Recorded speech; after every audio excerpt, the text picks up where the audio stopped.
That's Retro Fandango. That's Retro Fandango.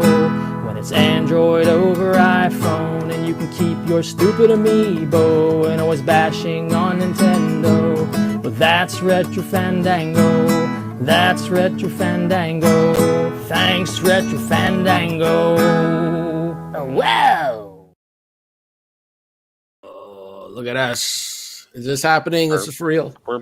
Going through the comments here, I have absolutely used my PC since the last time we recorded. Oh, well, that was Because the this is a theory. gaming podcast, isn't it? Yes, it is. But that was the theory, was that the reason why you were 10 minutes late was that you had to wait for a Windows update and kind of Hang on a second. Oh.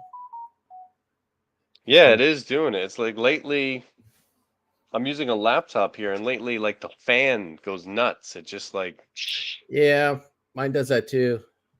It just the kicks fan on. does that, and I had a problem with the mouse where you get that little circle where Yeah. it's like working Buffering. in the Yeah. background, Yeah. and it would just be constantly doing it. Hmm. I'm like, what's going on? I mean, I can still use everything, but then I'm wondering, like, what is the computer actually doing? Why is it constantly working? I don't know. And I heard something that it might be a conflict with some other application or something. Steven I have no idea. Steven seems to think it's because you have a Pentium 1 computer from Oh, it 1998. could be. Yeah. Well, the theory was that you had not turned on your computer since the last time we recorded a month ago, and you just fired it up and it needed all these updates. Over a month ago. Was it over Quite a month? while. We might have to address why it had been so long. Yeah, well, let me just say that this is episode 231. So when I edit it, I get the right episode together. Hey, Derek's here too. I've been listening to Derek on the old what's that? Not So Special podcast. We'll talk about it. Talk about it in a bit. Anyways, yeah, we haven't recorded for about a month. I don't know about Richard. How was your Christmas, Richard? Oh, well, it's a long story. What else have we got? For such a long story. What else have we got?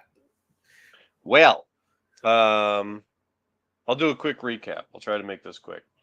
We'll go back to the day that we recorded last time. Yes. Which I believe was early December 4th, 5th, 6th, 3rd, 2nd, somewhere around there. Later that day, I went outside and I was cutting some wood and sanding some wood for a little spice rack thing I was putting on the inside of my pantry door. And whenever I do that, I work outside, put on the masks, got like an N95, and then put like another mask over it because you don't want to get that sawdust in your lungs. It's bad for you. Very next day, really bad sore throat. It's like, uh-oh, is my mask not on right? Did I get a good whiff of that stuff? Later on that day, sore throat became headache, a little fatigue. It's like, uh-oh, this isn't good. Next day was like a Monday. I didn't have any morning classes that day, but I did have some evening stuff online. I was like, okay, I can relax all day. I'll do the class online, no problem. Felt terrible. Tuesday comes around. Now I'm officially calling out of lessons. Like, I don't know what's happening. I got to go to the doctor. Go to the doctor on Wednesday. They're like, okay, we got to do the check. Well, Q-tip up the nose, like we got to rule out the flu or COVID or whatever. The nurse steps out. I'm sitting there with the doctor. Nurse comes back in with that little test kit thing. I knew where this was going. I wasn't surprised. But she puts the little thing on the table in front of the doctor, and then very quickly runs off to the side of the room, turns her back to the room, and puts her head out the door as far as she can. It's like, all right, don't bother looking at the kid. I know it's COVID. All right. So yeah, I got the juicy COVID in early December. I felt terrible for like 2 or 3 days. But the funny thing is, like right after you get the confirmation, it's like I suddenly felt better. I don't know. Maybe it was just like a mental thing. Like, I know what it is now, so no Right. problem. And we kind of assumed it was that, so I was staying away from everybody. Um, so I had to cancel my whole week, cancel all my classes, and just take the week off. Unfortunately, when you get sick as an adult, you don't really feel like doing anything. When I was a kid, it was like, great, I can sit down, I can watch TV, I can play games, whatever. I didn't want to look at anything. I didn't want to see a screen, none of that. So I stayed away from everybody for a week. Uh, had to start calling work and start rescheduling the classes I missed because I have to make them up. I have to do them another time. So I started loading all the classes into like my next 2 weeks. I was like, all right, bang out a lot of this before Christmas. We'll recover. Then my wife started getting a headache. Mm-mm. Then my wife started getting a sore throat and was like, okay, this might not be it. Because she's kind of sensitive. She tends to get headaches and stuff, especially when it's cold. But no, a couple days later, we were back at the doctor. She had the Q-tip. She got the COVID too, which was a little strange because from the the last days of my symptoms and the first days of her symptoms, it was like almost 2 weeks. It felt like it was a little long for her to catch it from me, but most likely she got it from me. I don't know. Well, that's good that it wasn't at the same time because that'd be really tough. No, that would have been impossible. But the thing is, by the time she got sick, that was once I had already rescheduled my classes. So I had my regular schedule plus about 50%, plus I got all the household chores and shopping and duties and things like that. I was like, so this was kind of a tight week. That's why I had to cancel the second time. And I was thinking, well, at least my kids are older now, so they're fairly independent. They're helpful, I don't have to worry too much. But my oldest had a school trip scheduled during that time. So we're also trying to keep away from her to make sure that she doesn't get sick because, that's a one and done school trip. And I'm also losing my best support for that time period, which was an issue on its own. It's like, you know, my oldest, she's 14, so she's not a little kid, but she's still you monitor, Mm-hmm. a reasonable amount. But it just felt odd because I had to bring her to the train station. They had to take the bullet train off on this trip. It was like a 2-night, 3-day thing with her class. And she's older, but it still felt kind of odd dropping her off at a train station at 6 o'clock in the morning, just like, all right, I guess I'll see you in a few days. I was like, all right. Wow. So she goes off on her trip. I'm doing all the chores and everything. And of course, it's right before Christmas. So we haven't done any of the shopping, any of the preparations. Like, all right, I got to go out and do all that stuff. And I think I ended up going Christmas shopping at like December 22nd or something like that. Anyway, so my wife got better. My daughter came back after her trip. Then she started getting symptoms. She went down Oh next. no. She handled it much better than everyone else. She She's bounced back young. pretty quick. Just bounce back, right? Yeah, Yeah. yeah, and then my youngest, she didn't get it at all, so she was fine. Hmm. And then after I bounced back and my family bounced back, then I started getting messages from you saying, Yeah. "Oh, sorry." so yeah, on the 22nd, that was when we were supposed to record, and you messaged me and said, yeah, things are too crazy here, and like, no problem. Then we kind of talked about recording on Boxing Day on the 26th, possibly. Mm-hmm. And after that, I think I had supper with Sarah, and then I was sitting there and I could feel the sore throat. And I'm like, oh, sometimes I get a sore throat from talking too much. Believe it or not, I talk too much sometimes. Or I heard you talking on another forum. Yeah. Sometimes allergies or whatever, but this one was different. And I'm like, oh, this is it. I started putting the Vicks on the neck, and before you know it, it was just a full blown sinus infection, the whole bit. It went up into the nose, and then it goes down in the chest, and I still have it a little bit. Like, it still have the cough a little bit stuck down there, but for the most part, I'm over it now. But yeah, like I'd get up and I'd be like, all right, yeah, we're going to record today. I want to record. I want to, and then it would just progressively get worse throughout the day. And just by the time we were supposed to record, I was just like, I can't talk, It'd just be you doing the whole show by yourself and me just sitting there. Oh, I would show so many things in front of the camera. A situation like that. So I don't mind getting, the sleepiness, the fatigue, the headache. I can kind of deal with that. But when your nose and throat are irritated, I mean, that's just constant misery. Yeah, like I spent Christmas Day shivering in bed. It was not the best Christmas at all. And then even like it just keeps lingering. It doesn't go away. New Year's, we planned to have a New Year's get together, and people came over, and I think like because I was still kind of like coughing up stuff and that, people are kind of like, maybe we should go home a little early. So my New Year's Eve party ended at 9:15. I don't know if people felt That's bad for close me enough. or they just didn't want to like, we're kind of done with this. So yeah. Anyways, so yeah, that's why it's just been a cycle of sickness and that, and then just a whole bunch of other stuff happening too. I wanted to thank my friend, what's his name? Why can't I? Kyle came time with Kyle. He gave me a game there on Steam. I haven't even checked it out yet. Sorry, Kyle, but I appreciate you giving me a game there on Steam. It's called Spider Heck. I loaded it up for like a second, and then my computer just kind of said, I don't want to play this right now, so it disappeared. And then I've been listening to, I just want to mention the podcasts I've been listening to, although I don't know why I listen to them, because all they do is talk about VHS tapes and bash Scrooge. That's all they do now.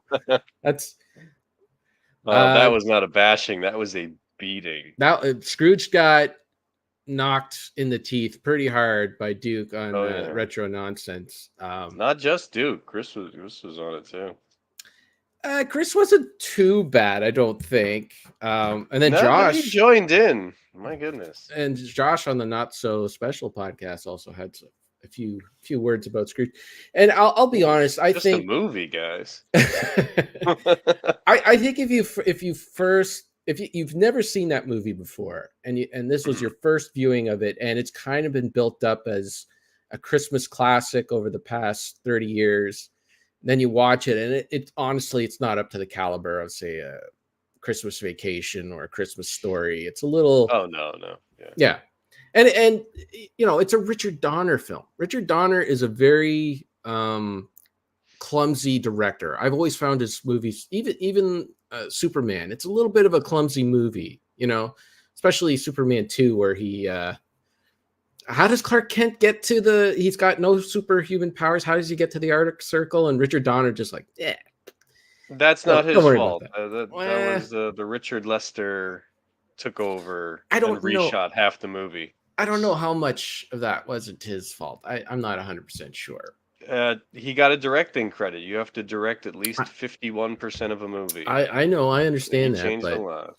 I don't know. Anyways, Dick Donner, I mean, other than Goonies, and even Goonies is could be a little, not clumsy, but a little annoying at times. I find the kids a little bit annoying in that movie.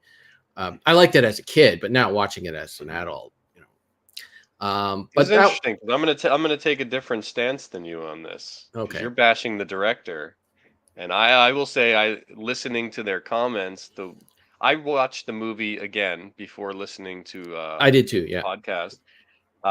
Which I enjoyed Scrooged from a young age. The first time, just like Rocket Sauce here, first time I watched it, I liked it. I didn't have any expectations other than Christmas movie, and I used to have it on VHS. Me too. Let me just be clear. I do like Scrooged overall. Oh, me too. I enjoy watching it, but I will agree, because the one note that I took was echoed perfectly. Bill Murray is the weakest part of this movie.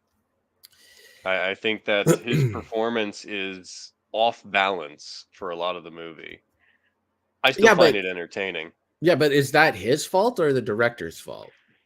I wasn't there. I can't tell you. I know that Well, there's a comment from Bill Murray on the IMDb trivia that said he kept getting told by Donner like faster, louder, or something like that. well, not But not only that, like at that speech at the end of the movie, everybody was like, "That was a little too much," and Dick Donner was like, yeah, "No, no, that was perfect. That was great." You know, I don't know. Was that him? It just felt like Bill Murray ad Bill Murray libbing. was ad libbing, but still, like you have to be able to Oh, of course, yeah.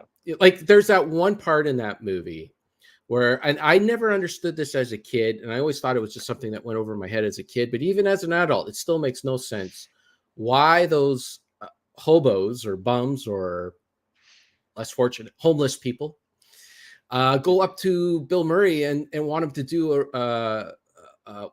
what's his name, Richard, the guy who was married to Elizabeth Oh, Taylor, Richard Burton, could do a Richard Richard Burton. Burton Yeah. impression. It makes no sense. But Dick Donner wanted that in the film because he saw Bill Murray do it on SNL and said, "Yeah, we got to work this into the movie somehow." And that's and I the way I Yeah. look, and the other thing too is One of Bill those Murray. things that it sounds better in your head than when it Exactly. And actually I comes out. and to me that is Richard Donner's track record, because even the Lethal Weapon movies are kind of a bit all over the place, and that Lady Hawk movie, that movie's just, I can't even I've watch never that seen film. that. Try to watch it. Try to watch it. That's your challenge. Watch Oh, I've Lady watched some Hawk. terrible things. I'm pretty sure I can get through it. But well, I couldn't get through it. I didn't Just so yes. pretend it's bad movie night. See, Saw says Goonies is a little overrated. Uh, Bill Murray plays Bill Murray in Scrooge. Yeah, a little. I mean, he's over top Bill Murray. I'm not going to say his Yeah. performance was great, and he did bring in his writers to help him write, like to punch up the script and all that stuff and whatnot. But to me, Richard Donner makes clumsy movies, and that seems to be the part that irked them a bit. How like a lot of the stuff didn't make sense in the movie. And to me, that's not Bill Murray's fault. That is Richard Donner's fault. But whatever, you know.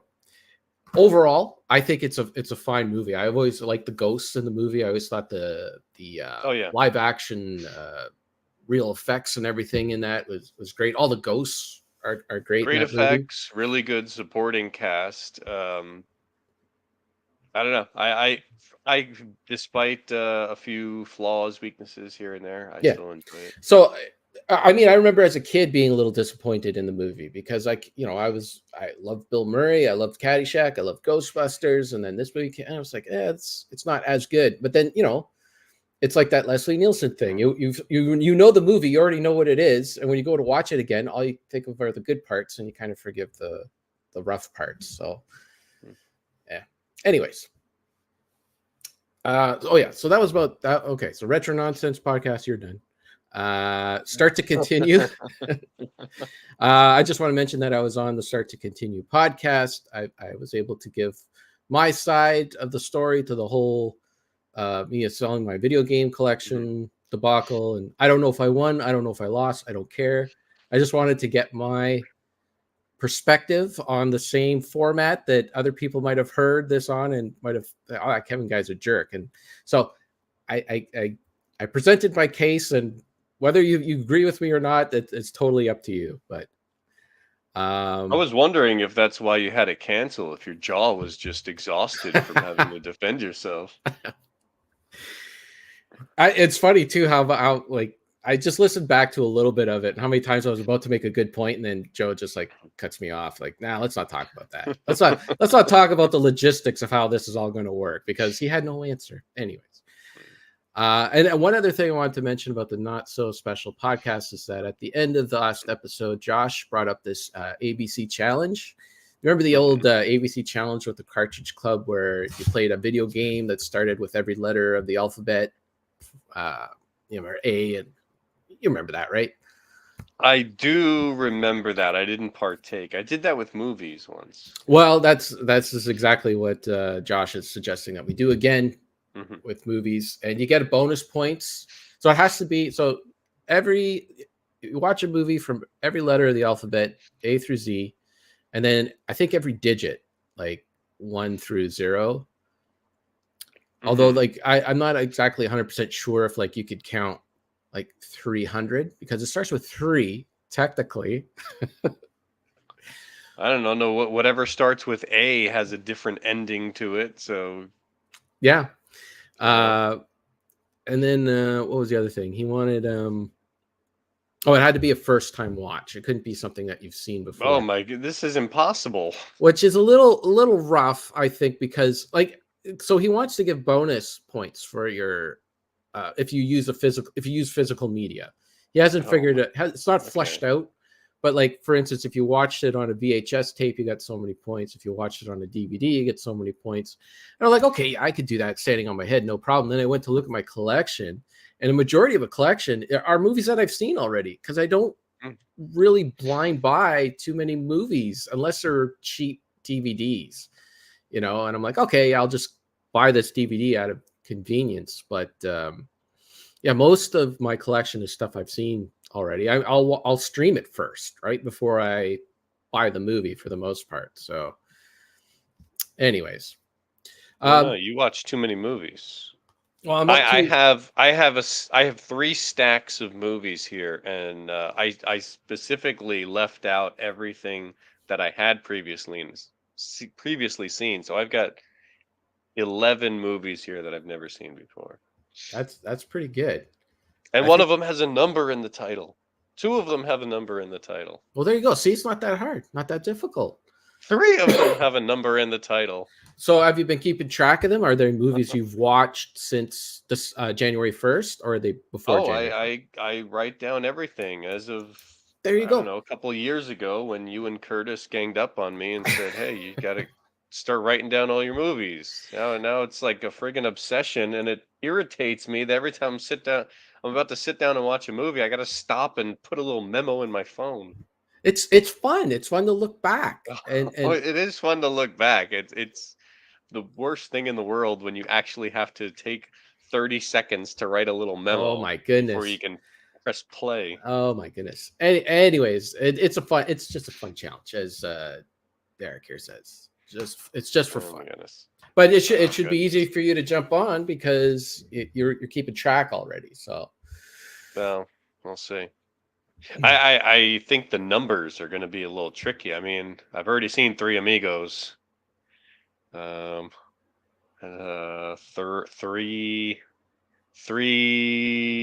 What's the Ted Danson, Steve Guttenberg? Three men and a little baby and a baby. Yeah. Okay, I've seen that too. Yeah. 300. Yeah. Okay. 300. But I've seen that. Are there any more movies that start with 3? There's gotta be. Does it count if it's a sequel number? Like, for example, like Nightmare on Elm Street Part 3. No, I think it has to start with 3. To start. I don't know. Maybe. I don't know. Well, here's. I know this is going to result in watching a lot of like to be straight to video nonsense. Like, well, I've never seen it, and it's got that letter in the title. Well, what you can do, as Derek is kind of suggesting here in the comments, is if you see a movie that you want and you don't have access to it, you can ask Josh to put it in his Plex server. Well, is that the secret backdoor reasoning for this? Is he like trying to get traffic to his server? I think so. Does he get some sort of bonus the more people watch? I don't know. He might. Who knows? Is he getting ad revenue on there now? He should. I have partaked in Josh's Plex server a few times. 3 ninjas, 5G zombies. What is that? 5G zombies. Lots of stuff. See right there, 40 days and 40 nights. Does that count as a 4? I think so. I think it should. 4. Okay. So 300, 4. Yeah. Did you ever see the second 300 movie? I have not. That was a direct-to-video. There you go. No, that's went to theaters. Oh, did it? Good. I don't know. I'm kind of afraid to watch that first one again because the Zack Snyder thing is kind of like I have good memories about the movie, so I just want to remember the good things. You know. Yeah, I've found that movie to be more and more boring with every subsequent viewing. Yeah. I don't know. I don't know if I want to watch it again. Besides, I've already seen it, so it wouldn't count. Oh, well, I have a film in my stack here that starts with the number 1. And it would be perfect because I'm pretty sure you've never seen it. All right. Let's hear it. Oh, are we getting onto that already? Well, I Are you mean, done bragging on podcasts and people's hard work? So many other things I could talk about. I bought a new TV. I bought a new phone. What'd you buy a new TV for? Didn't you buy a 4K TV like a year or 2 ago? 6 years ago. 6. Right. I did, and the stupid thing died on me. Ooh. So it was acting up for a while. So Sony, it was a Sony Bravia, and Sony stopped. First of all, when I bought it, it was fine. It was put it on the table, on the stand, watch it. I had the only 4K content I had was on my computer at the time, and it was fine. And then there was a deal at EB Games where you could trade in an Xbox One for an Xbox One S, which could play 4K movies for $30. You trade in your Xbox One for $30, they'll give you an Xbox One S. This was back in 2017 or 2018. I bought the TV in 2017, so early 2018. So I went and I did that. I got some 4K movies, and I'm like, okay, before I watch these 4K movies, I want to hang this TV up on the wall, get it up there proper, so I can watch these 4K movies. So that's what I did. I hung it up on there. I put the very first 4K movie I bought was Dunkirk. I put this movie in, and I start watching it. Now all of a sudden, my TV has like these gray vertical bands in the background.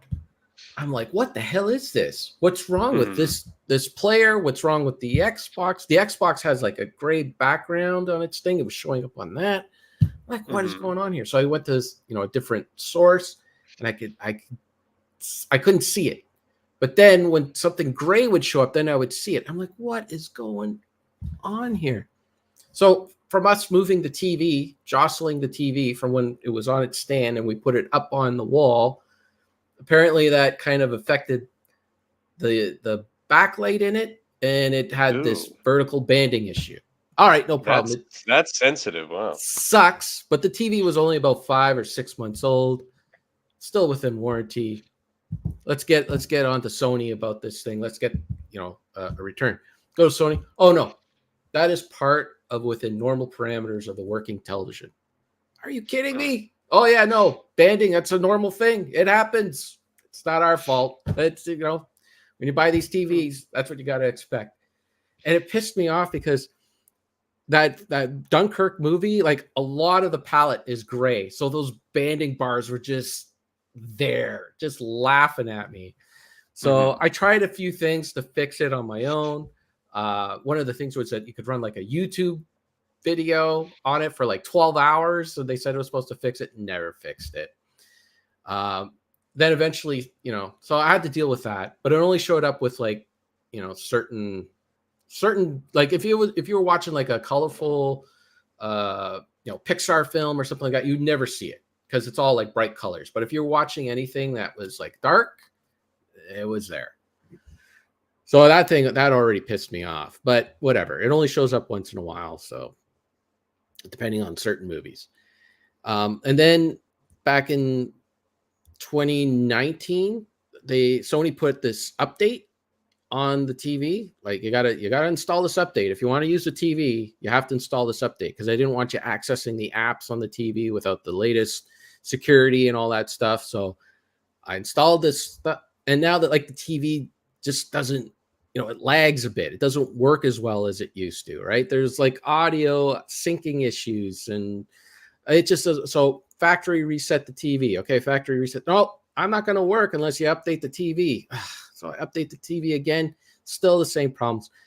Then eventually, so like the past, just over Christmas, while I'm sick and everything, the TV just starts shutting off all on its own with this red light flashing. And they're saying, oh, it's a backlight issue. You can hold like a flashlight up to the TV. If you can see a little bit of imaging, then it's something else. But if you can't, then the backlight's going on it. So I'd reset the TV and it would come back. And I did that about 4 or 5 times. And then eventually it went off. It started flashing red 6 times. And that was it. It was not coming back. It was toast. Is this still under warranty at this time? No, it's 6 years old. No, this is 6 years. Yeah, Oh, it's 6 years. Okay. it's done. So Okay. so that's it. I'm not buying another Sony. I'm done with your product, Sony. Every time I buy something Sony, it turns into mush. You're just making a mess for yourself because all the VHS people are out there going to tell you got to get the CRT back. Get the CRT. Never fails. Right. I've had some problems with some CRTs too. Anyways, so then it was like, well, we're going to get a new TV. But, we're the type of people, we can't just go to Walmart and just buy whatever's sitting there on the floor, throw it up on there. We got to do all our research to get the most bang for a buck and all that stuff. Mm-hmm. So we decided that we were going to spend the extra little cash to get an OLED TV, which is like the next upgrade from an LCD television. Mm-hmm. So it wasn't supposed to come until the 17th, but it arrived today. I was going to do a bunch of stuff today, and it just somebody threw it over your front fence today. No, it was this was the first time ever. So we ordered it off of Amazon, and the guy delivering it knocked at the door and waited. He waited, and I came to the door. He's like, "Okay, I got a TV for you," and I wanted to make sure that somebody was going to be home to get it. Mm-hmm. So he wasn't going to deliver it because I guess it might have been on him if he just left it there. And he even helped me carry it into the house. Yeah. I was like, oh, bring it on. Was he expecting a little Christmas tip or something there? Nope. He was just out the door. All right. Thank you, sir. Now he had more deliveries to do. So look at that. We got the other Deke on here. Hey. And we got Duke showed up. Duke, we already finished talking about your scathing review of Scrooge. So yeah, you got to go back and listen. By the way, do you think, just as a footnote to that, do you think that Duke is going to like Jingle All the Way better than Scrooged? Jingle All the Way is like little kid garbage. It's not, to me, it's not entertaining for an adult. Jingle All the Way is literally, I need a Turbo Man, put that cookie down, and people make a big deal out of like those 2 lines are funny. They're memes and they're GIFs. And is that supposed to somehow make you enjoy the rest of the movie that's just aimed at like 6-year-olds? I don't know. People love it though. People love it. Well, it was between Scrooged and Jingle All the Way, right? Those were the 2 competing movies. And people were saying that, well, you should have watched Jingle All the Way because that's the better film. But I don't know. I saw it once a long time ago. And I was like, I felt too old for it whenever I watched it, and I have no idea how old I was when I watched it. I think I watched it last Christmas, not this past Christmas, but the one before it. Scrooged has a child in it too, and when his mom says "Merry Christmas, Frankie Angel," I get a little emotional. Yeah, they were hard on that kid too. Oh my God. Yeah, they're like, "What? This kid can't talk." Oh, jeez! Like, it's Tiny Tim, guys. Go out and get a job. I love that his brother plays his father. Yes, yeah, that was good too. Yeah, clunky or whatever you can say about that movie. There's a lot of great moments in it. Well, see, again, I think we are in the Leslie Nielsen stage where we forgive it for all of its faults and just enjoy the good bits. It's not an easy thing to make a movie. It's hard. No.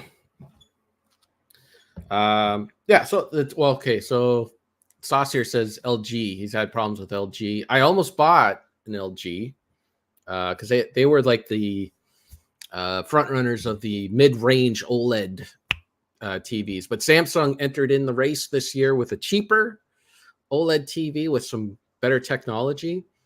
One of the things I've wanted to get with a new TV was Dolby Vision. That's like the latest codec or file format or whatever that's supposed to give you the best use of your 4K kind of disc. That any disc that has Dolby Vision on it is supposed to be a better experience. And that was always been in my head to get one with Dolby Vision. But I found this out that there's a bit of a format war going on with these codecs.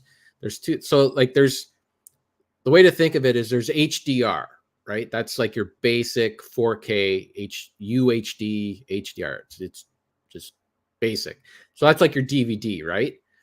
But then there's like the next step, and there's HDR 10 plus, and then there's Dolby Vision, and they're two competing codecs. It's almost like HD DVD and Blu-ray. It's like a whole new format war that you didn't even know about. So HDR 10 plus is like open source. Like anyone who makes a 4K movie, just put some. You want some HDR, extra HDR, you can just put that on there and go. But Dolby Vision, you have to pay a stipend to Dolby if you want that. So it's exactly that's what HD DVD was. It was completely open. That's why we would get so many more movies on high definition physical format if that had won the war, instead of paying a stipend to Sony for Blu-rays. So then I found out that Dolby Vision isn't exactly all what it's cracked up to be.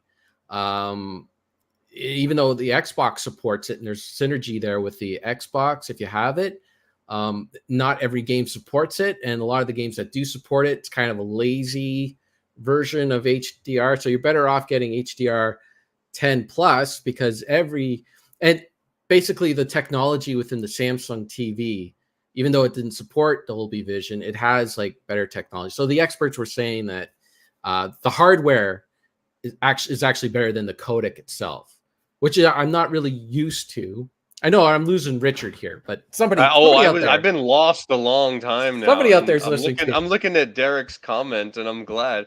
HDR 10 plus is a competitor HDR format that also uses dynamic metadata, and quickly followed up by whatever that means, which was exactly what I was thinking when the first comment popped up. Well, it's just weird because it's not what I am used to. What I'm used to is that the format is the codec. The format is king, right? If you have an MP3 file and you put it on like a great stereo system, that great stereo system is not going to make that MP3 better. But you can have a WAV file and you'll hear the difference on a good stereo system. But this was like different. They're like the technology actually could take like crappy codec or a lesser codec and make it better. So see, I wasn't even aware that I didn't know anything about this because I'm just so oblivious to what's going on. I don't watch television. Every time I watch a movie, I just put it on my projector, and it's not even a fancy projector. I don't care. It looks nice to me. It's like a disease for me. I have to get like the best. Like when I hooked up that TV, I hooked it up to the Xbox. Looks beautiful. I put in Assassin's Creed Odyssey, and it just looks gorgeous. It is so like everything's just visually striking. I'm like, wow, this is fantastic. This looks awesome. And I start playing. I'm like, wait a minute, something's wrong. The TV. So I have I have everything going through the TV, and then to the TV to my receiver. It's only passing through stereo audio. I'm not getting my 5.1. Everything has to stop. Now I have to figure out this problem. I have to and I spent like 2 hours this afternoon trying to figure out why I'm only getting stereo out of this. And it's like, I have to figure it out. And then I finally figured it out. I just had to turn everything off and turn it back on. And then it worked out just fine. Anyways. So you're enjoying the new television? I am enjoying it quite a bit. See, this is what I like. You know, some people, they go on vacations. Other people, they go and they buy luxury SUVs. This is my thing. I'm fair enough. Watching movies. You just tickle that part of your brain that gets excited. Yeah. Whether it's a vacation or a television. And Sarah is an enabler. She just VHS tapes, whatever works for you. I say to Sarah, we just go to Best Buy and get whatever. She's like, nope, if you're gonna get a TV, you gotta get a good one. I'm like, all right, let's do it. Let's get a good one. I did get my HD DVD player working on it too. Watched the smidgen of Smokey and the Bandit on there because that was a priority. Hey, I just watched that the other day. Good for you. I watched the whole thing. Nice. On DVD. Oh, well, DVD's not bad. DVD is not bad. No. And people tell you, well, if it's If it's the Ultra 4K, it's fine, or if it's a VHS tape, it's fine. Anything in the middle is garbage. Oh, look at this. Do you still use a 1080p 46-inch TV? You know what? Like that's really the best bang for your buck, honestly. If you just want something to watch, we probably spent too much money on this TV, but whatever. We wanted something good. We watch movies every night. That's what we do. What is it? So it's January 12th, and we watched 11 movies already this year because that's what we do. Beat. Oh, yeah, last month because it was so busy. See, because I take notes on my phone every time I watch a movie. yeah, that's good. I can quickly go back and tell you these things. In December, I had a big gap in my movie watching where I watched a total of 9 movies. Now in January, hang on, say something for a second.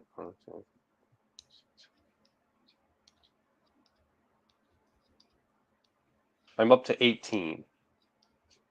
It's January 13th. It's a 13th. For you it's a 13th. Still for me, January 12th for you. So you watched how many you watched them this year, or is that including December? No, this is January 1st to now. I have watched a total of 18 movies already. Wow. Many of them first-time views. All right. Well, let's go. Yeah. Suck it to me. As Richard I'll E. skip Nixon a lot would of the rewatches. I did watch Smokey and the Bandit. This is the second time watching it. I watched it first whenever we did it on the show years back. And I was like, I haven't seen that in a while. Put it on. I was laughing the entire time. I forgot like so many of the great lines from Buford T. Justice and the entire cast, the music, everything was great. I'll start with the mediocre stuff. I finally started watching the contemporary Planet of the Apes movies. Oh God, Scrooge was better than these. Yeah. I think you said you watched like one of them. Saw it in the theater. In the theater. Yeah, we got free tickets for something, and I was like, man, we wasted our free tickets here. This one with what's his face? Franco. Yeah. Franco. Yeah. Yeah. Oddly dated CGI and terrible writing and actors. And that's stuff right. Like that. You just brought it back in my head. I remember thinking while watching that movie that the apes from the 60s looked better than those CGI apes. Yeah, it was that weird CG where it's kind of like washed out. It just seems everything seems bright. I don't know. I mean, it's a very effects heavy movie, so I kind of guess like, it's not gonna look great all the time. But and then I couldn't help myself. I watched the next one, Dawn of the Planet of the Apes. Yeah. Which I'll admit, the apes look better in that one. They definitely fixed it up a bit, but same thing. It's just the dialogue, the characters. You get all these throwaway characters that don't do anything. All the things that I could point out as positives are things that were taken from the original series. Like, oh, that's a fun idea. They did that in Conquest. Oh, that's a fun idea. They did that in the original. Yeah.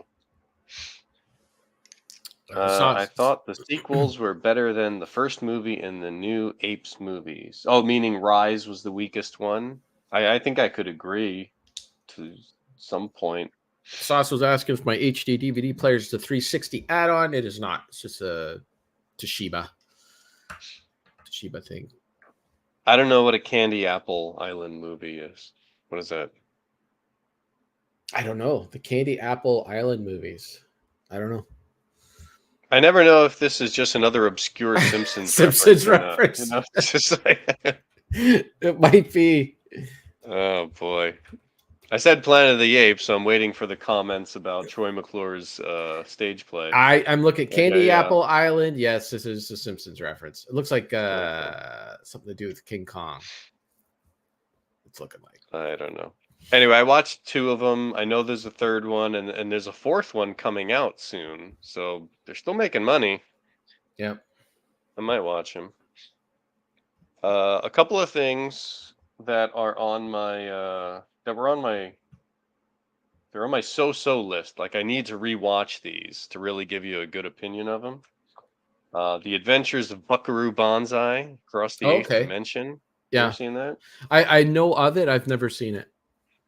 Yeah, I've been wanting to watch this for a while. It's got Peter Weller, it's got John Lithgow, it's got Christopher Lloyd and Jeff Goldblum. A lot of good elements. I got to watch it again. It's one of those cult movies that it's not going to appeal to everybody. Mm. And there were times in the movie I'm like, what am I watching? And other times I'm like, this is great. So that's going to take a little time to let that one sink in. This one is a terrible movie, but it has great visual effects. 13 Ghosts. You ever Never heard of seen that? it. Early 2000s. Tony Shalhoub, Mm. Matthew Lillard. Mm-hmm. Haunted house movie, kind of like ghosts in a weird labyrinth house. The characters, the story, the plot, it's all terrible. Really good visual effects, like the makeup and stuff for the ghosts looked very, very good. Just shot poorly and meh. Hmm. Robert Zemeckis was attached to this. That's why I wanted to watch it. Oh, He yeah. was a producer on it. Well, Yeah. producer doesn't count. Sometimes. The good stuff, the stuff that I enjoyed, I finally watched Saving Private Ryan. I had never seen that in Oh, wow. 25, 30 years, whatever it's You've been never since it seen came it? out. Wow. No, I had never seen it. I don't get drawn to war movies. I don't have anything against them. And quite often I know it's going to be a good movie. I just never get too excited to watch it. So I finally watched it. It was good. Yeah. It's a good war movie. Rear Window, Alfred Hitchcock. Nice. I had never seen that one before. Wow. Really good. It's up there in terms of Hitchcock movies. This at the moment might be my favorite Hitchcock movie. I could see I really that. enjoyed it. It's definitely up there. And Yeah. yeah, Grace Kelly's great in it. Yeah. Yeah. Now you can get all the references in that Simpsons episode where Bart is. Oh, of course. Yeah. Yes. Right. Yes. Really good though. Really good. Wonderfully done. This one I had never heard of. It's a movie called Blowout with John Travolta and Nancy Allen. I just watched that not too long ago, within the past Really? year. Yeah. All right. What'd you think? Not that great. Oh, I enjoyed it more than you did. Okay. I enjoyed the direction of it, the pacing, it's that thing where movies aren't allowed to be that slow anymore. Yeah. There's the element where he's just recording sound on the bridge and everything, and he's picking up the frog and picking up the wind. All that. I enjoyed it. It was a little odd. It does have a bizarre ending, but it's appropriate for what the film was. I did give it 3 stars. Oh, and Dennis Franz has a little scene in it. Right? Dennis Franz is in it, yeah, and it was directed by what's his face? Brian De Palma. De Palma, yes, yeah. Brian De Palma. Yeah, it's one of those movies stuff in there that I thought I was going to watch, and I was going to like it up here, and it was just kind of there. So, Brian De Palma really likes those split screens. He went through that phase, like, yeah. I know he did it at the climax of Carrie. There's all like the split screen going on, and there's a good element of it in the. I thought it worked really well in one of the scenes in the beginning of this movie. Rocket Sauce, I got one for you. Major League Back to the Minors. Is that the third one or the second? It's the third one. I've never seen the second one, but I came across the third one. I was like, all right, let me give it a shot. Honestly, I really liked it. I thought it was. Yeah, I mean, I had very low expectations because I had just watched Police Academy 3. I was like, what a mess that movie is. But then watching this, it was like, oh, there's a clear story of what's going on. I've got a main character. I know what his goals are. Yeah, Bob Uecker was still in it. Scott Bakula, honestly, I thought did a good job I think you're in the very role. forgiving of Scott Bakula. You seem to I don't know. be. I thought this movie was fine. I had no problems with this movie. It gave me everything I needed. It had a bunch of new characters that all have their gimmick, but it never felt like, okay, you're trying to be the new Wild Thing or anything like that. They were all different enough. I was like, this is fine. I'm good with this. I'm not saying it's better than the first, but as a third installment where you change like 90% of the cast and get taken in a new direction, yeah, it's Uh, fine. Sauce says it was straight to VHS. That is not true because I saw that movie not at the theater, but at the drive-in. Ooh. That still remains to be the second last movie I saw at the drive-in because the last time I was Mm, at the drive-in was in the late 90s and I saw mhm. Major League 3 and it was a double bill with US Marshals, the sequel to The Fugitive. Oh, so you had that had Wesley Snipes, who was in the That's original right. Major That's League. right. Yeah, Little connection there. that's right. Anyways, both I remember both movies not being that great, and we got eaten alive by mosquitoes. Uh, I watched a Wesley Snipes movie last night. I All rewatched right. Passenger 57 because it was short. Maybe in Canada, yes. Yeah, it only went to theaters in Canada. That's how Was it it a works. Canadian production? Oh no. I watched a horror movie called Malignant. Came out a couple of years ago. I enjoyed it. It sounds familiar. Who's in that? I don't know. I don't know any of these That's actors. good. Good recommendation. Solid. The main actress reminds, when I look at her, I keep thinking of Layla Birch because there's a resemblance there. Oh, by the way, I guess we should Yeah, congratulate I do have Layla that on my notes and Curtis here. for bringing life into this world. Congratulations, Ye- guys.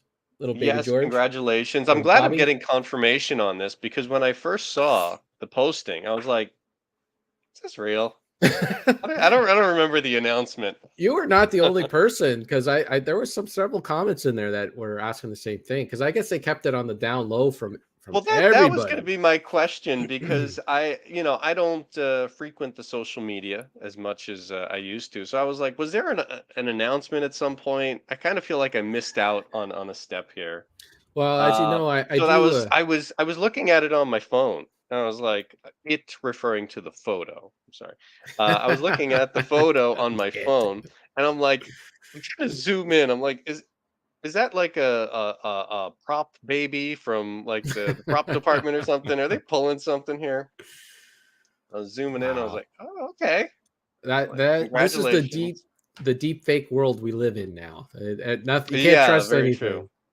Well, what I did is I saw Curtis post it, and then I was like, okay, let me check out Layla's account. I was like, oh, she Yeah. posted the same thing. Well, there you All go. right, all That's right. that's the confirmation right there. And that makes me even happier because now I know that they named their son after Retro Fandango's own Bobby Picardo. Oh, is that what happened?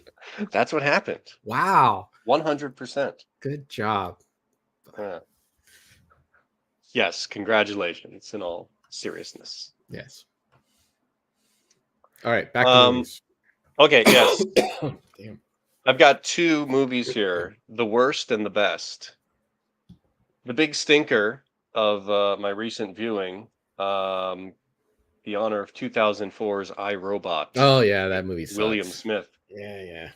Yeah, I had this on the shelf. I got it super cheap somewhere. I was like, all right, I'll give that a shot. I just Mm, remember bad CGI robots from the trailer years ago. yeah.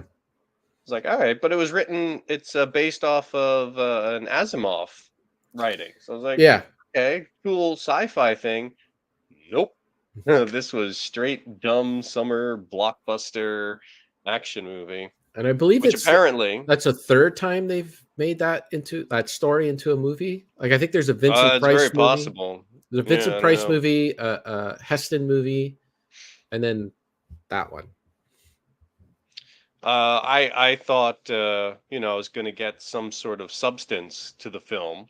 Maybe there'd be a little because it's definitely trying to get a little Blade Runner ish kind of thing going on with the future, but it's kind of relaxed, but there's high tech stuff, but people are kind of, miserable. It's dirty and everything. But apparently, when Will Smith signed on, it was intended to be like a more serious film, like had a completely different script. But he signed on. There's like, nope. Now we got to make it a summer action movie because he's going to make us a lot of money. Right. And it was rewritten to, Oh, I more see. jokes and humor. Yeah. So the screenwriter, the original screenwriter, is like fuming mad. Like they basically just destroyed his idea like that. I don't know. Not very good, but I sat through it. But I got one last movie here. Then I'll shut up for a while. Yes, the best. Because the goal of watching movies is you always want to find that movie that competes with like those upper level movies you have in your head, like your favorites. You're always looking like, am I gonna find something that I can enjoy on the same level as like Tremors or like RoboCop or something like that. And I don't know if this is all the way up there, but I did enjoy it so much. It was like a breath of fresh air, something completely different that I wasn't really expecting. Um, and I just appreciate the tone and the style and the performance and everything. Have you ever seen? Oh, let me see if you know what it is. What? 1994, John Waters film. Starring... I can tell you right now, I haven't seen it because there's only one John Waters movie I've ever seen, and it's not even a John Waters movie. It's a documentary on that lake in California that's man-made. Can't remember the name of the lake.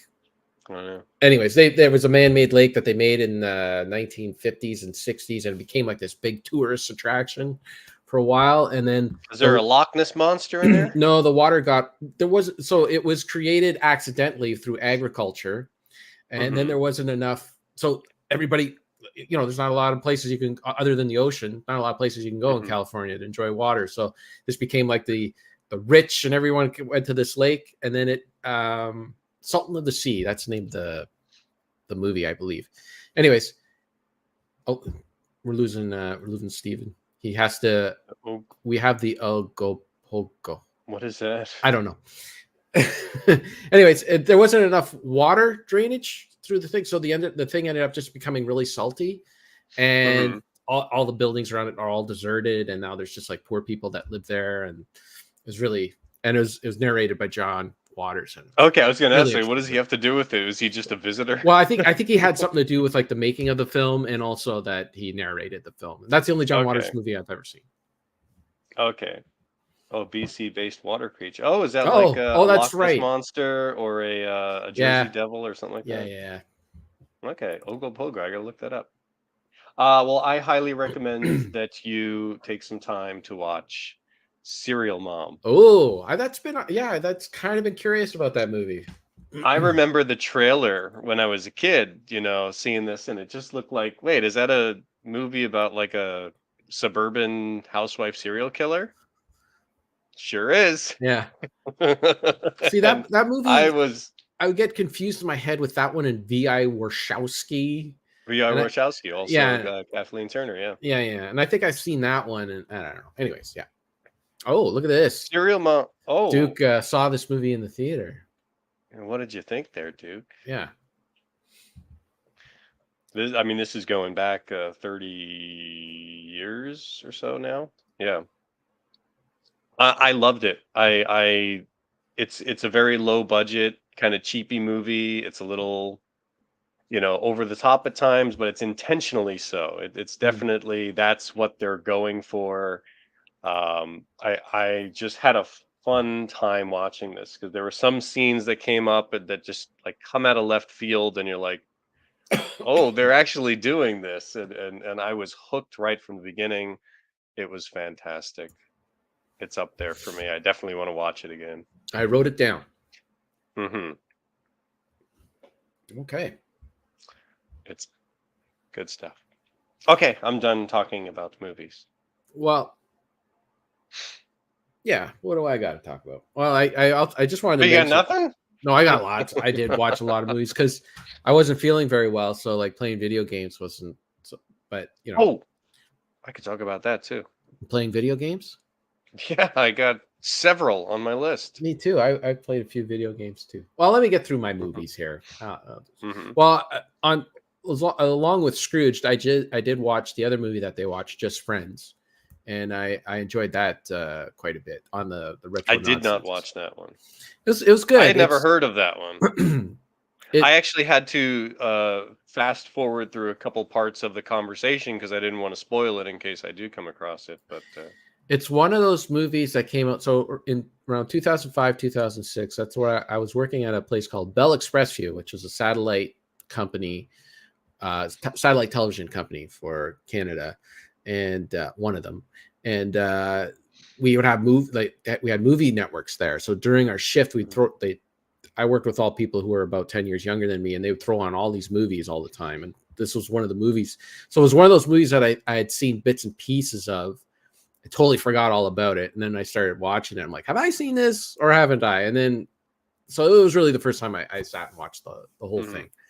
That was pretty good. I mean, some of it is dated, but what comedy past, I don't know, 2014 isn't dated? I mean, they all have, some sort of thing that wouldn't fly in them today. But yeah, overall, it was pretty good. I enjoyed it. Some people might be turned off because he does the fat suit thing, and a lot of people don't really, they get all touchy that about the suit fat. thing, Well, like he's wearing a like fat. Eddie Murphy, the So clump. he's sort of, yeah. Like the movie starts off and he's a geeky teenager, and he's wearing a Mhm. fat. It stars Ryan Reynolds, right? Ryan Reynolds and Mhm. some broad.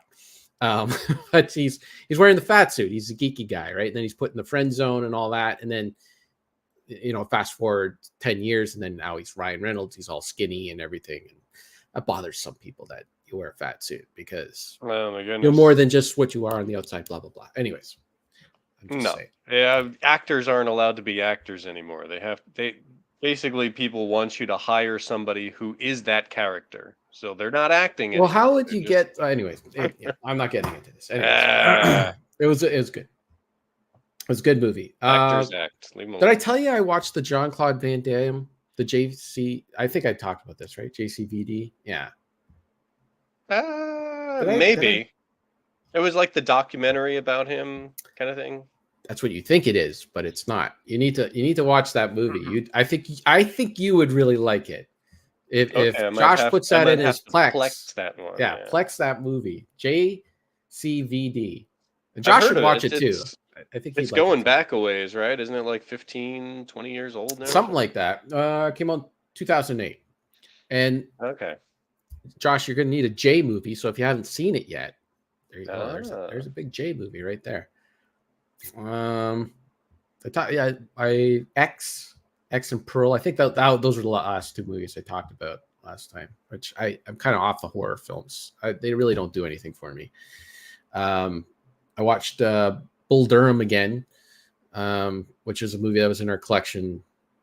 Let's watch this again, see if we're going to keep it. And I'm getting rid of it. I'm dropping it. It's an okay film. It's one of those movies that even as a kid, I can't even believe my parents let us watch this movie because there's a lot of sex stuff and everything in it. But I don't know. That movie came out in 1988, so I would have been 12. I probably didn't see it till I was 13 because we wouldn't see the stuff till it came out on VHS like a year later. So probably 13 years old when I watched it. And my goodness, my sister would have been 10.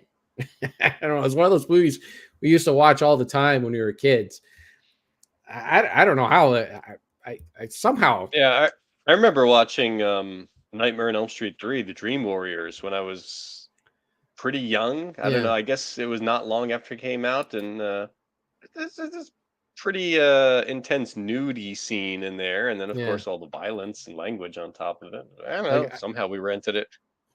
like I know Josh and Derek, their kids are younger, but they're stressing out over like Nightmare on Elm Street or not Nightmare on Elm Street, Nightmare Before Christmas and those kind of movies. And my parents just let us watch anything. They did not care.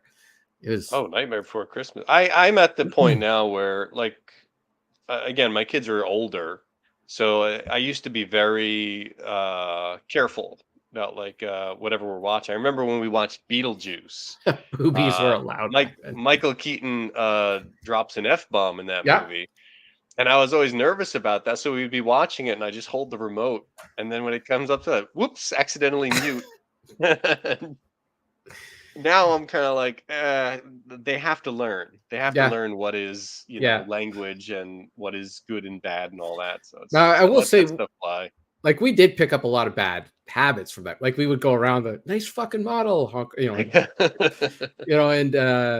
was the other, the infamous one was Coming to America, and there's a line in that movie where the girl goes under the hot tub there, yes. and she The comes up, royal, she washes Eddie Murphy's penis. She comes up and she's like, "The royal penis is clean, Your Majesty." So I'd go take a shower, and then I'd come up the stairs in my robe, going to my the royal penis is clean, Your Majesty.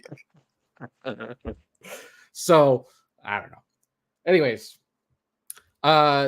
this is what I wanted to talk to you about so badly, because I had watched a Godzilla film in the movie theater. My very first Godzilla movie.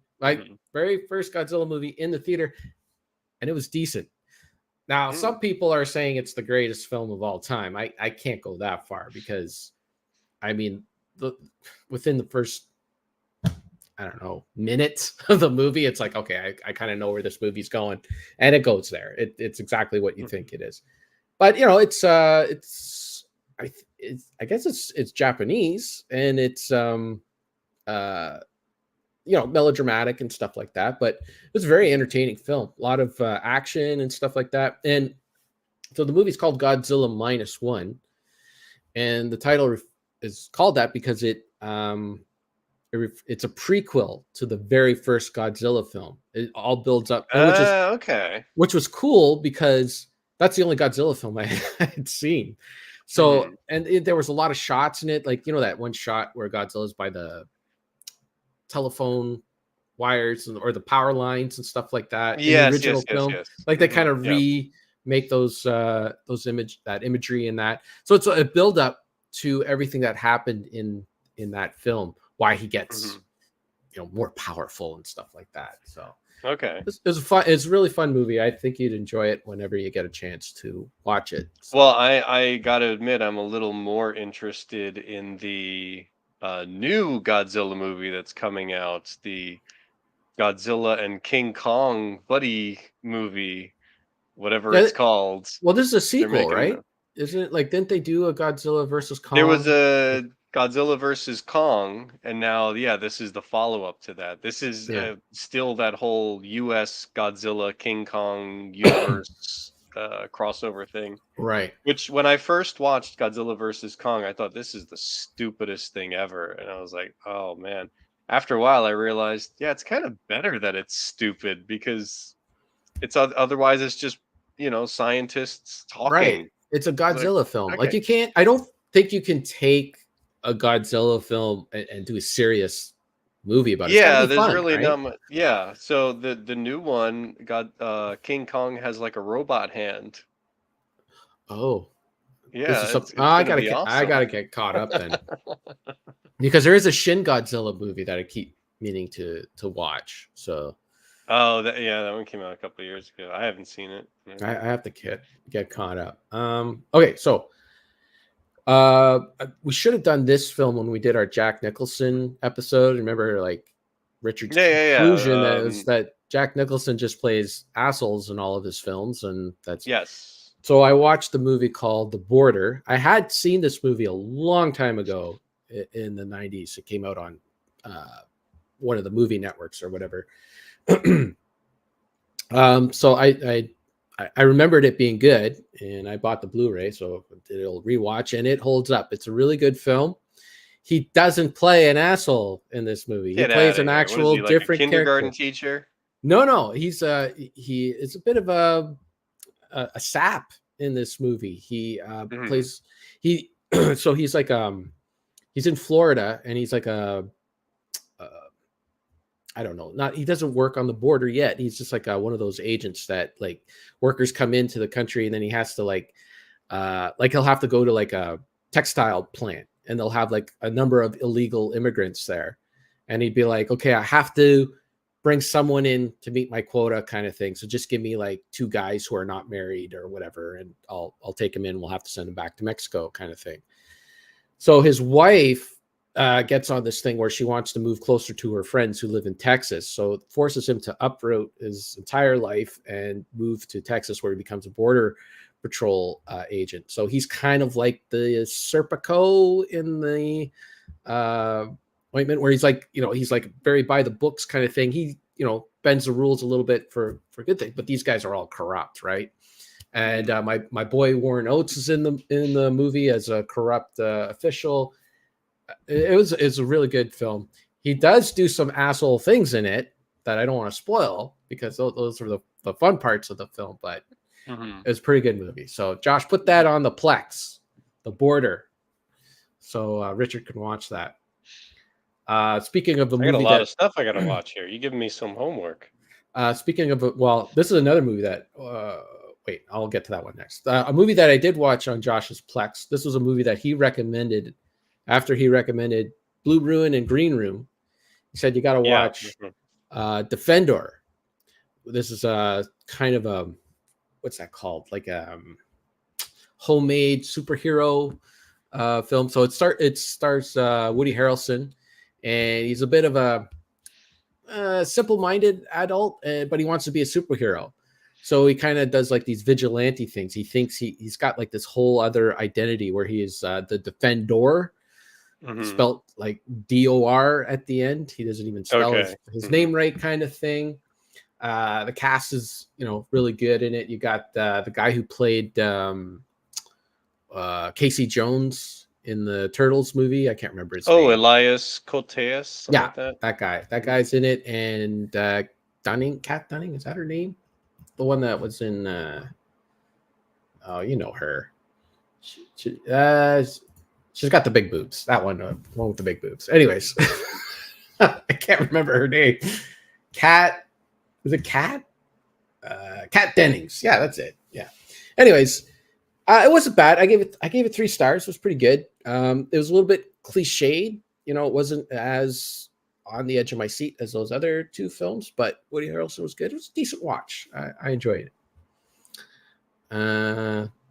What's this? Oppenheimer. Sauce does not want to watch Oppenheimer because it's 3 hours. Yeah. Well, he doesn't want to sit in the theater. Yeah. That new Scorsese movie, that's like 4 hours. Oh my goodness. Yeah. But this one was the Irishman. That was a long one too. So okay, so another movie. Yeah. This movie that I think you would really like. This movie had been on my shelf forever.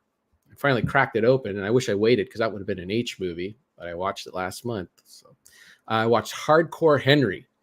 So that is the movie that's kind of done all in first person. Oh, is that the Yeah, I've heard of that one. Is that the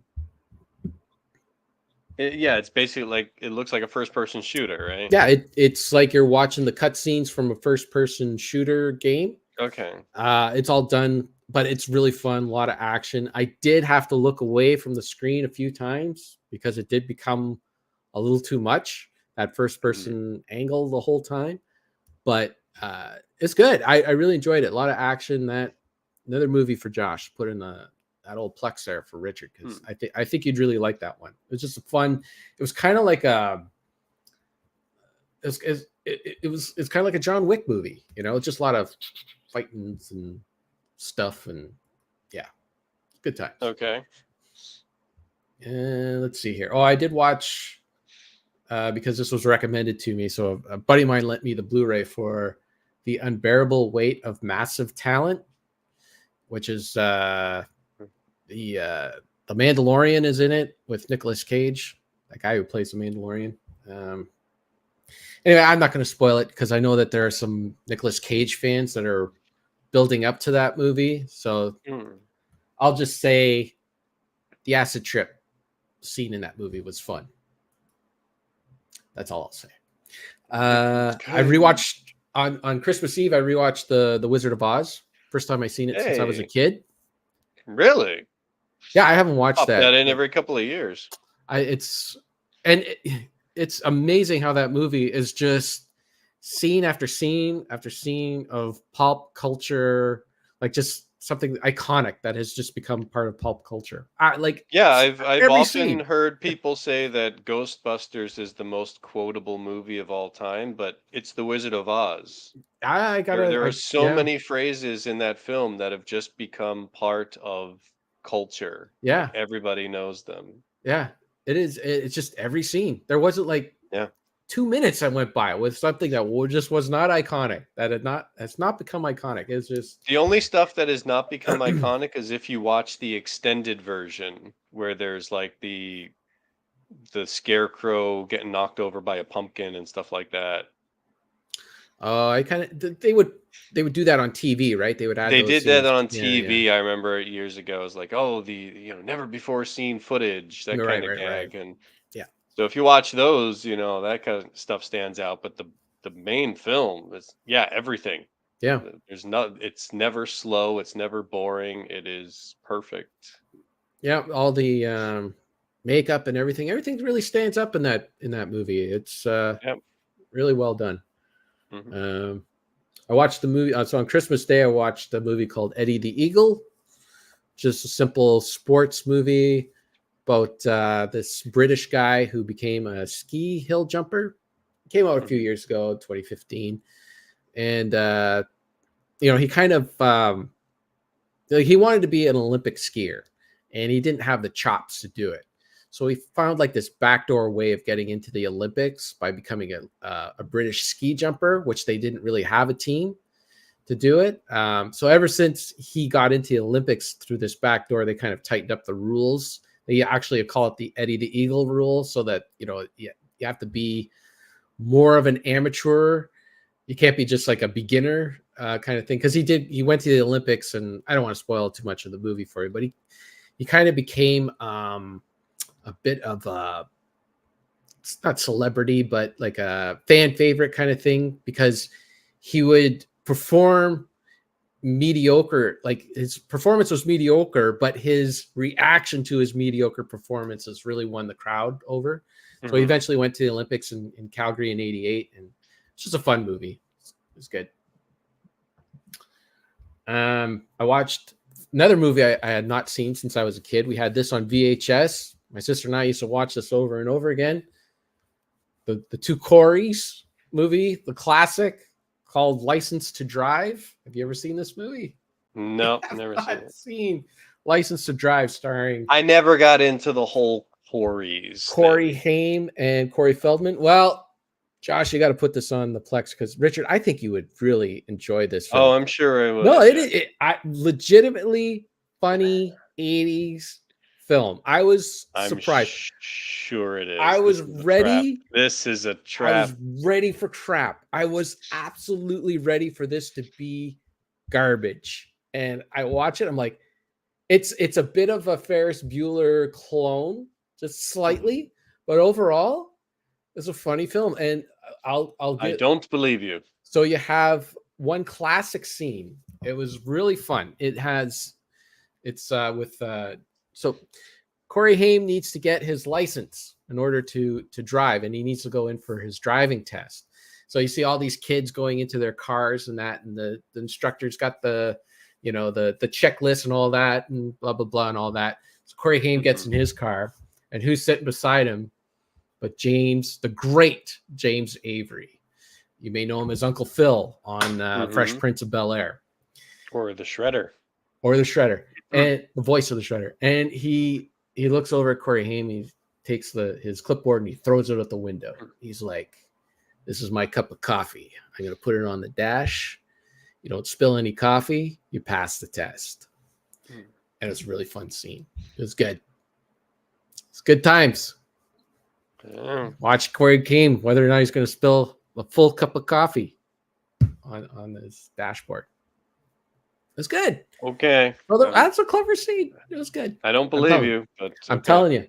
You watch it, and I won't waste your time. You'll have fun with it. Okay. This is a movie that I wanted to rewatch for a long time. I believe it is Mrs. Q Dog's favorite film of all time, if she's not pulling my leg. the 1995 movie starring Al Pacino, Robert De Niro, and Val Heat? Kilmer. That's right. There you go. That's right. Heat. I thought it was okay. There's a lot of exposition in the film that just does not feel like as if it needs to be there.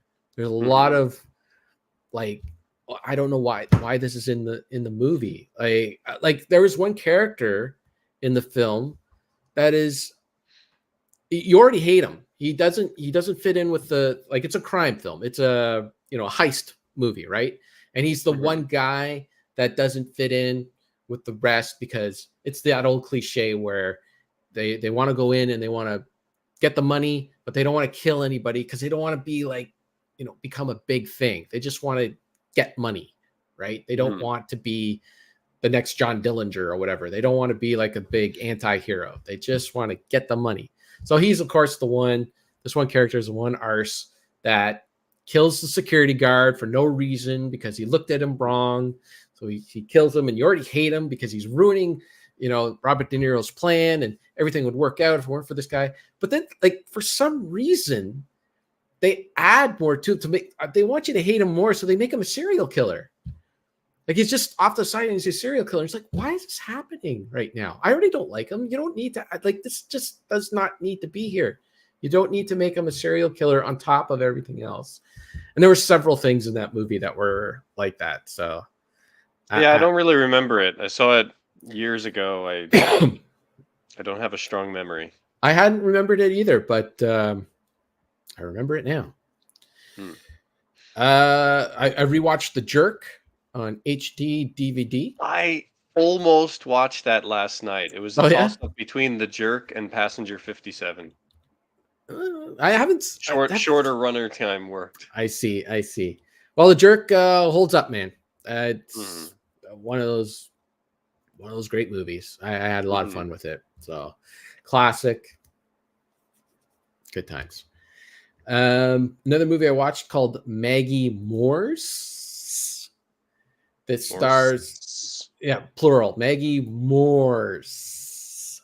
This has John Hamm, who seems to be the guy, like my guy who is in all like these kind of crime Elmore Leonard-ish movies. Like he did the Fletch reboot, and now he's in this.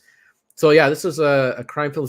It's really cast that you wouldn't think would work. Like Tina Fey's in it.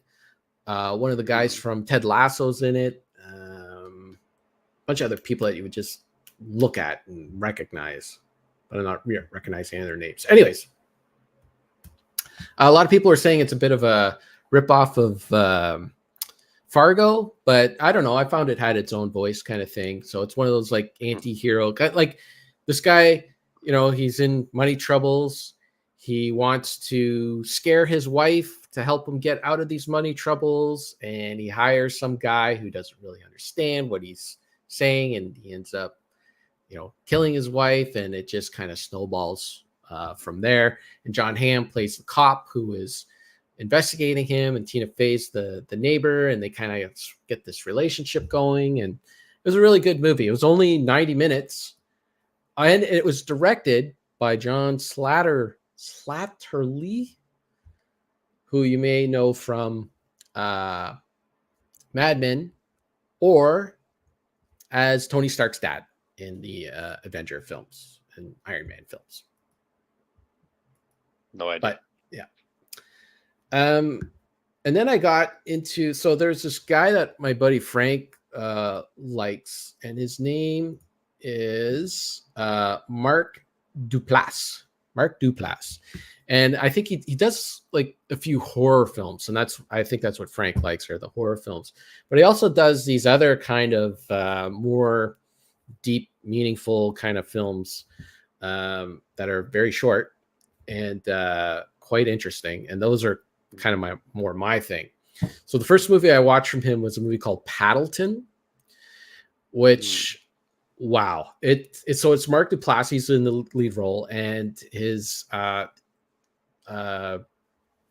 in the movie is Ray Romano, who does a serious Ray Romano.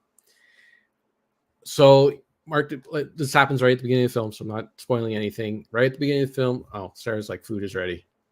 I gotta move faster.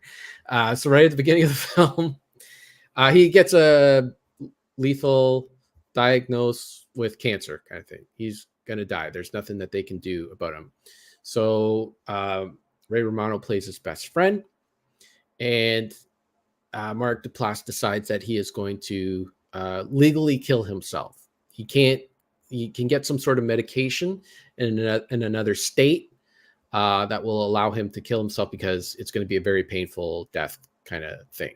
So Ray Romano, as his best friend, goes with him on this 8-hour trip to go get this lethal dose that's going to kill his best friend. And then like just all sorts of craziness happens because Ray Romano starts kind of not really freaking out, but just kind of like, I'm going to buy a safe and I'm going to put the medicine in a safe kind of thing. And I'll be the only one who knows the combination kind of, because he doesn't really want his best friend to die. And it was a really powerful. Sounds familiar. movie. I think I might have heard of this movie before. It came out in 2019. So it's been out for a while. Yeah. And it was on Netflix. Something about this because it's ringing a bell. I haven't seen it, obviously. It's a Netflix movie, so you might have seen like the description on Netflix or something like that. But what was the title again? Paddleton. They invented their own little paddle game. They live by close to a drive-in, an abandoned drive-in, and they play this game kind of thing. And so the title really doesn't have too much to do with the film itself. It's just, I don't know. They called it Paddleton for something. Like, what else do you call like my cancer trip down? I don't know. What else were you going to call it, right? Does it have to do with like a back and forth of playing the game, or the characters going back and forth, something like that? Maybe, sort of. I don't know. Maybe there's something there. I don't know. Some sort of subtext that went over my head. Anyways, it was a great film. Then I watched another film with him in it called Blue Jay.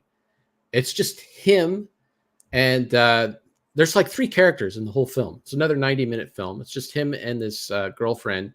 It's an ex-girlfriend that he runs into. They were really in love when they were younger. And now here they are like 15 years later, and they're just kind of catching up with their past and stuff like that. And, realizing that they were kind of meant for each other, but circumstances kind of separated them. And they got other things going on, like, he's single, but she has a husband and blah, blah, blah. It was good. It was a good film. I enjoyed it.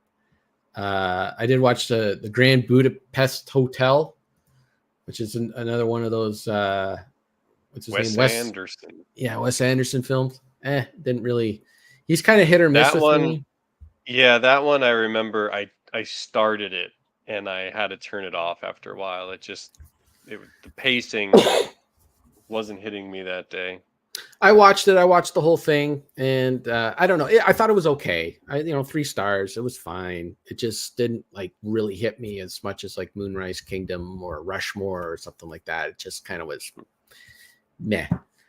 I'm gonna skip over some things. I finally watched Splitting Hairs, the movie with Rick Moranis and Eric Idle. It's really an Eric Idle film. He wrote the thing and he plays the lead in it. So the movie is about there was a baby that went missing in the 1960s, and it was supposed to be the next line in like becoming a duke of something. Mm-hmm. So the parents end up getting their baby back, but it turns out that I don't know if this is a spoiler, but it turns out that it's the wrong baby.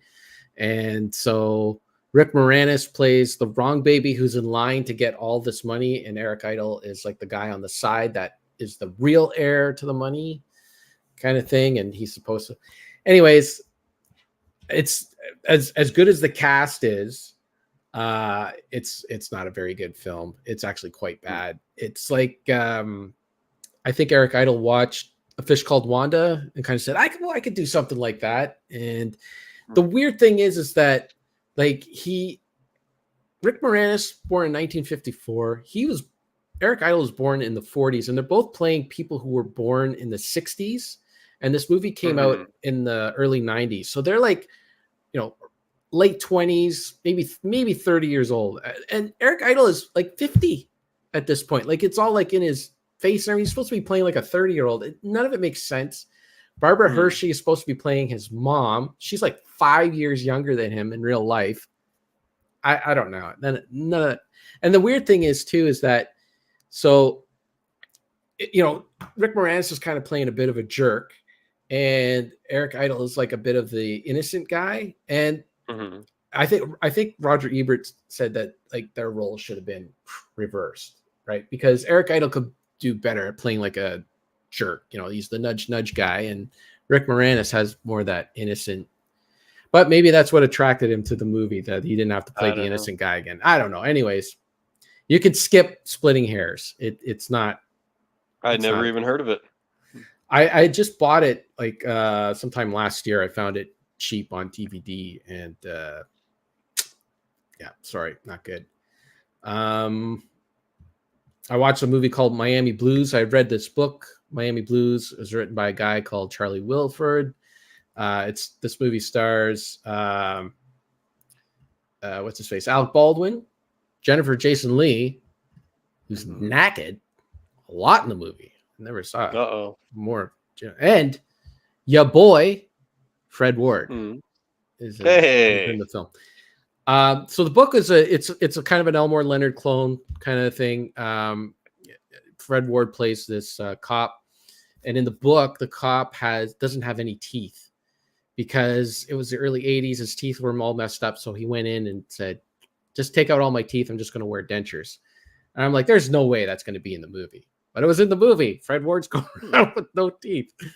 But it was okay. I mean, I gave it 3 stars. It really didn't capture the book as well as it should have. And the beginning of it is a little weird, but I don't know. It was all right. And then finally, I'll mention one more film. I watched the movie Dillinger. It came out in 1973. It's another movie I bought on DVD. It stars Warren Oates. And it is a bit of a like Bonnie and Clyde type of movie. Lots of violence, car chases. It's a gangster film, but it kind of plays more like a Western movie. I might have seen that when I was a kid. There's something familiar about it. Of course, I know who John Dillinger is, but right. I think I might have seen that. I mean, if I was a kid, I might not have liked it. I might have found it a little bit boring, but as an adult, there's a lot of action in it. It's a little bit schizophrenic at times. Like there's a lot of information that they're trying to give you, and it kind of jumps around a bit. The guy who's really impressive in the movie is Ben Johnson, who was a character actor. And in this movie, he plays the FBI guy who's going after Dillinger. And he's just like a no-nonsense, go in and shoot them all up kind of thing. So it was a fun movie. 1970s, lots of guns, lots of car chases. And it was good times. I really enjoyed it. And it was short, too. I think it was under 2 hours. 107 minutes. So it's like, it's not too long. Like expect a movie like that to be like, oh, this is going to be, it's got to be an epic, right? It's got to be at least 2.5 hours. Yeah. 107 minutes. Nice. So there you go. Those are all the movies. All right. You did do a lot of watching. I even skipped a few. I just tried to stick to the stuff that I think Richard would be interested in. Yeah, I don't know if I believe you on the Corys, but I'm telling you, there are a couple other things. I'm telling you, License to Drive. I'm not going to say it was a great film. It's not like cinema, but for a cheesy 80s comedy that's a bit of a clone of like a John Hughes film, it was quite entertaining. All right, I can go with it on that in the way that I enjoyed Major League 3. Yeah, absolutely. Maybe it's just like you're not expecting much, and then you're like, "Hey, that was actually a movie." I mean, I totally forgot James Avery was in the movie. I forgot about the cup thing. I was like, "Oh wow, it's actually decent. Actually decent." I'm telling you. There you go. License to Drive. Yeah, it's actually decent. It's a tagline. All right. I don't think we have time to talk about games because I think Sarah's ready to eat. So Okay, well that's good because I'm probably not going to build up too much ammunition by the next time we do this, so I can just There you save go. this. See, you can save some stuff All for later. right. All right. Okay. Fair enough. Very good. Finally got this episode in. It seemed like it was never going to happen. Somehow we didn't even talk about Star Trek, but everybody disappeared. Oh, damn. I forgot I have Star Trek to talk about because There you go. normally, like I get that itching to watch all the Star Trek movies at Christmas time. Yep. But I did something different, and I went Mhm. back and watched original series episodes that I had been meaning to rewatch forever and ever. But Okay. we'll save it. That's your teaser. Tickled your ass with a feather for the next There you go. film. Nice. Next episode, whatever. All right. That's it. Thanks, everybody. A lot of people in the comments here. We had Deej13, we had Rocket Sauce, we had Duke, Retro Nonsense, we had Steven from CapMax Gaming, we had Deke, my buddy Deke, and Sarah telling me that supper's ready. That's pretty good. There you go. All right. Good fun. Good conversation. Should do it more Excellent. Well, we'll see. Depends Yeah. on who gets sick next. often. Yeah. All right. Goodbye, everybody. All right. Bye-bye.